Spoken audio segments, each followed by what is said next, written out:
ગુજરાતના રાજકોટ ડિસ્ટ્રિક્ટનું ગોંડલ છેલ્લા ઘણા સમયથી ચર્ચામાં છે।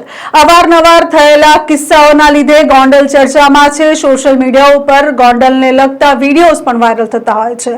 2 દિવસ પહેલા અનિરુદ્ધસિંહ જાડેજાનું ગોંડલ જઈને સરેન્ડર કરવું હોય કે તેના પછી ઘણા બધા એવા સોશિયલ મીડિયા પર ખબરો અને વિડીયો હોય જે ગોંડલના વાયરલ થતા હોય તેવા સમયે હવે પોલીસે પણ કમર કસી છે। પોલીસે લાલ આંખ કરી છે અને તેવામાં રાજકોટ ગ્રામ્ય વિસ્તારના એસપી વિજયસિંહ ગુર્જર જે છે તેઓએ વાત કરી છે અને તેઓએ કહ્યું છે કે ગોંડલમાં હવે ગુનાહિત પ્રવૃત્તિ ચલાવી લેવામાં નહીં આવે। આગામી દિવસો નવરાત્રીના અને દિવાળીના છે। આજથી નવરાત્રી શરૂ થઈ રહી છે, તેવામાં મહિલાઓની સુરક્ષા વિશે તેઓએ વાત કરી છે। તેઓએ કહ્યું છે કે કોઈ પણ અસામાજિક તત્વો હોય કે કોઈ પણ એવું શંકાસ્પદ વ્યક્તિ જણાશે તો તાત્કાલિક ધોરણે તેને પકડી પાડવામાં આવશે।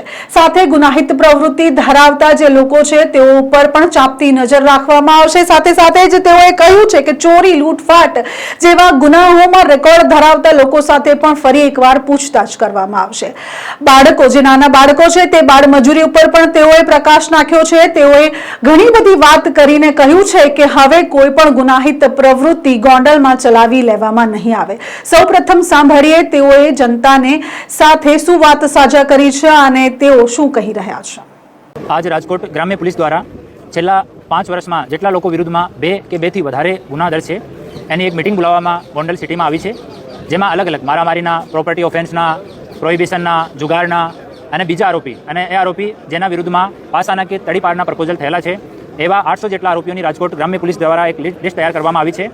800 જેટલા લોકોમાંથી આજ 400 જેટલા લોકો અહીંયા હાજર રહ્યા અને એને કાનૂન સંબંધી માહિતી અને આને સમજ કરવામાં આવી છે કે ગુનાખોરી અગર કન્ટિન્યુ રહેશે એના તરફથી તો પોલીસ દ્વારા કડક પગલાં લેવામાં આવશે અને ફર્ધર ઓર સ્ટ્રિક્ટ પગલાં લેવામાં આવશે। તો મેક્સિમમ લોકો એગ્રી થયા છે કે અમારે ભવિષ્યમાં એવી ગુનાખોરીમાં સંડોવણી નહીં કરવાની और अपराधનો जो ઇકોનોમિક અને સોશિયલ ઇમ્પેક્ટ પરિવાર પર પડે છે એના વિષયમાં આ લોકોને માહિતગાર કરવામાં આવ્યા અને આ મીટિંગ અમે હરેક 3 मास में કરીશું।